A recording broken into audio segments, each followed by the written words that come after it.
आप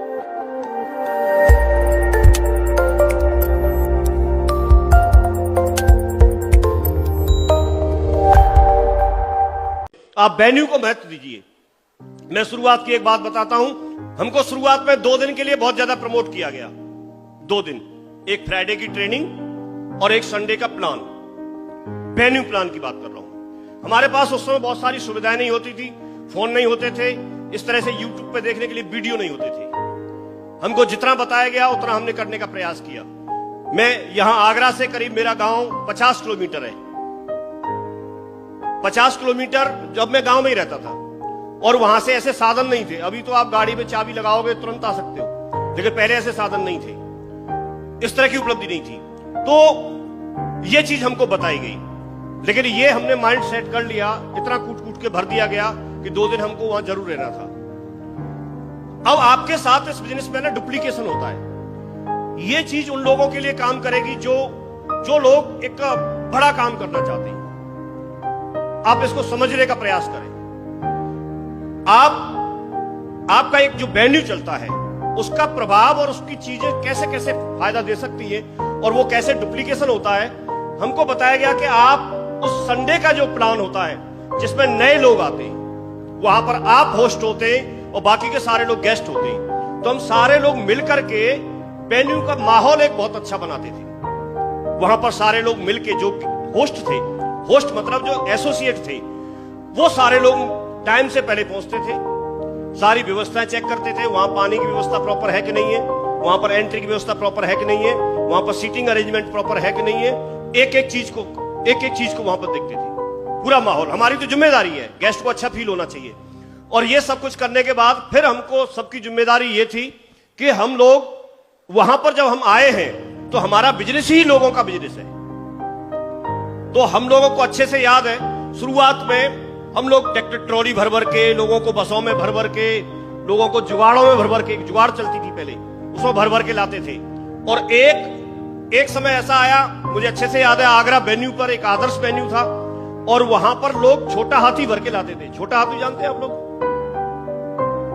एक हाँ, छोटा टेम्पो होता था सफेद कलर का, उसको छोटा हाथी बोलते थे यहां। तो वो छोटा हाथी भर भर के लोग लाते थे। अब वहां पर बड़े लीडर की क्या निशानी थी?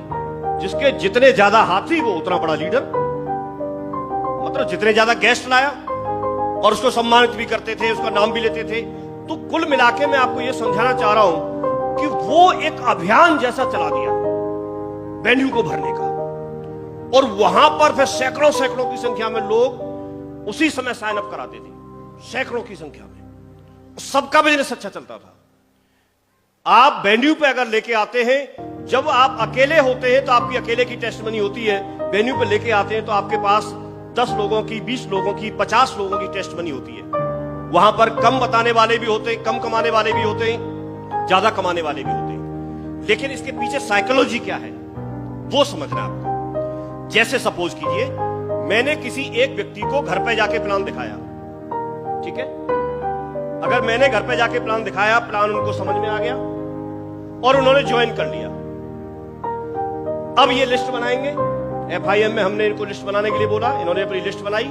लिस्ट बनाने के बाद अगर ये किसी व्यक्ति को प्लान दिखाने की बात होगी तो इनके दिमाग में क्या बात आएगी? उनके घर पे चले तो ये मुझे उनके घर पे लेके जाएंगे, क्योंकि इन्होंने घर पे देखा है। अब इसके बाद मैं अगर चलो इनके पास चला भी गया, वहां भी ज्वाइनिंग हो गई, तो आपकी टीम में यही प्रथा चल जाएगी, क्योंकि यही सीखा है। अब इसका उल्टा देखिए, अगर मान के चलिए उनको मैंने वेन्यू पे बुलाया, वेन्यू पे उनको प्रॉपर एंट्री हुई, वेलकम हुआ, वो सारा माहौल मिला, वो सब कुछ म्यूजिक के साथ, सारी चीजों के साथ उन्होंने सब कुछ देखा, सारे लोगों की टेस्टमनी सुनी और वो आकर के अपना सारी चीजें माहौल में और एक दूसरे को देख के सीख रहे हैं। अब जब ये लिस्ट बनाएंगे जुड़ने के बाद, तो ये अपने गेस्ट को लेके आएंगे, ये गेस्ट को प्लान दिखाने की बात करेंगे, तो इनके माइंड में कौन सी बात आएगी? वेन्यू पे लेके आना है, तो अपने गेस्ट को ये कहां लेके आएंगे? ये वेन्यू पे लेके आएंगे। तो जब वेन्यू पे लेके आएंगे और जब इनके साथ कोई और जुड़ेगा, तो वो व्यक्ति भी वेन्यू पे आके प्लान देख के जुड़ा, तो वेन्यू पे आके प्लान देख के जुड़ा, तो उसके साथ भी फिर अगर कुछ लोगों को वो प्लान दिखाना चाहते हैं तो वो कहां लेके आएंगे, वो भी वेन्यू पे लेके आएंगे। तो एक लीडर की टीम में इस तरह की प्रथा चल जाएगी। इसमें फायदा आपको यह हो सकता है कि जिस दिन आप अवेलेबल नहीं भी होंगे तो प्लान तो होगा, तो भी आपके गेस्ट वहां पर कोई समय ऐसा आ सकता है कि एक ही वेन्यू पे आपके सैकड़ों गेस्ट बैठ रहे हो, और अलग अलग वेन्यू पे आपकी टीम जब पूरे भारत में पहुंच जाएगी तब हो सकता है एक ही सेम टाइम पर आपके हजारों गेस्ट बैठ करके प्लान देख रहे हो। ये पॉसिबल है कि नहीं है?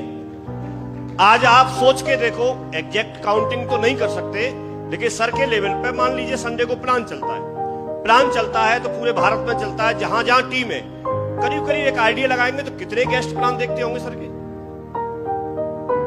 लाखों में देखते होंगे, जबकि सर तो किसी वेन्यू पे नहीं होते। वेन्यू पे मतलब प्लान में तो नहीं होते ना, वो किसी फंक्शन में होंगे, किसी मीटिंग में होंगे, लेकिन वहां वेन्यू पे प्लान में नहीं होते। उनके साथ हो सकता है तो ये हमारे साथ भी होगा। तो जब हमें भविष्य में कुछ बड़ा काम करना है तो मुझे एक बात शुरू से समझ में आती है कि हर हालत में अपने आप को वेन्यू से जोड़ना है और डुप्लीकेशन वही वाला करना है जो कि आपको बाद में फाइनेंशियल फ्रीडम और टाइम फ्रीडम की तरफ लेके जाएगा। क्लियर हो गया? ये बात ने मुझे बहुत सपोर्ट किया। मैं इसके बीच में आपको प्लान दिखाने के लिए मना नहीं कर रहा हूं, आप करिए, लेकिन जो व्यक्ति ज्वाइन कर लेता है उसको भी आप वेन्यू को प्रमोट करिए और वेन्यू पे लेके आइए। जब तक व्यक्ति वेन्यू के संपर्क में नहीं आएगा, जब तक व्यक्ति किसी वेन्यू पर नहीं जाएगा, उसका डायमंड बनना बहुत मुश्किल है। इसलिए कि हम लोग नेगेटिव लोगों के बीच में रहते हैं और नेगेटिव लोगों के बीच में रह करके अपने आप को पॉजिटिव कैसे रख सकते हैं, ये ताकत आपको वेन्यू से ही मिलती है। चाहे वो ट्रेनिंग हो, चाहे वो प्लान हो, क्योंकि वहां पर आपको इतने सक्सेसफुल लोग मिलते हैं, इतने पॉजिटिव लोग मिलते हैं, कोई भी अगर थोड़ा भी कीड़ा होगा वो व्यक्ति वहां मिलेगा नहीं। तो आपको जो एनर्जी है वो एक सिनर्जी में कन्वर्ट हो जाती है और आपका अपना माइंड एक पॉजिटिव माइंड होता है और आगे बढ़ने के लिए हमको एक प्रेरणा मिलती है, इंस्पिरेशन मिलती है, एक दूसरे को देख के बढ़ावा मिलता है और हम लोग आगे बढ़ते चले जाते हैं और एक दिन हम लोग जीवन में डायमंड बन जाते हैं। मेरा जीवन सेफ शॉप की वजह से बदला है, मेरा जीवन सक्सेस सपोर्ट सिस्टम की वजह से बदला है, मेरा जीवन मेरे जो भी ग्रेट मेंटर्स हैं जिनका योगदान मुझे सिखाने में, ताकत देने में, आगे बढ़ाने में रहा है, वो बहुत ही बड़ा योगदान है, उसकी वजह से मैं आगे बढ़ा हूं। मैं जब क्योंकि जीवन में कोई व्यक्ति आगे बढ़ता है, कई बार वो बहुत मोटिवेट भी होगा, कई बार डिमोटिवेट भी हो सकता है कि नहीं हो सकता है। तो वो ताकत अपलाइनों की वजह से मिली, सिस्टम की वजह से मिली। मैं आपको बस यही सूत्र देता हूं कि आप अपने आप को वेन्यू के संपर्क में रखें, आप अपने आप को अपलाइन के संपर्क में रखें, एक्टिव अपलाइन के संपर्क में रखें। हमेशा या तो आप एक्टिव अपलाइन के साथ रहिए तो वहां पॉजिटिव रहेंगे, या एक्टिव डाउनलाइन के साथ रहिए, वहां पॉजिटिव रहेंगे, या आप सिस्टम की किसी एक्टिविटी में रहिए, आप ग्रुप मीटिंग लीजिए, आप FIM में रहिए, आप ट्रेनिंग में रहिए, आप किसी फंक्शन में रहिए। अगर आप अपना माहौल इस तरह का चेंज कर लेते हैं, आप अपनी जगह चेंज कर लेते हैं, तो आप धीरे धीरे करके आपका पॉजिटिव माइंड बनता चला जाएगा। आप हमेशा सक्सेस की बात करेंगे। जब हमेशा आप सक्सेस की बात करेंगे तो आपके साथ लॉ प्रोटेक्शन का नियम काम करेगा और आपके साथ में अच्छे जो आपके विचारों के जैसे लोग हैं वही आपके तरफ पूरे भारत में से खिंच करके आपकी तरफ आना शुरू हो जाएंगे और आपकी टीम दुनिया की नंबर 1 टीम, दुनिया की नंबर 1 पॉजिटिव टीम आपकी बन सकती है। तो थैंक यू वेरी मच।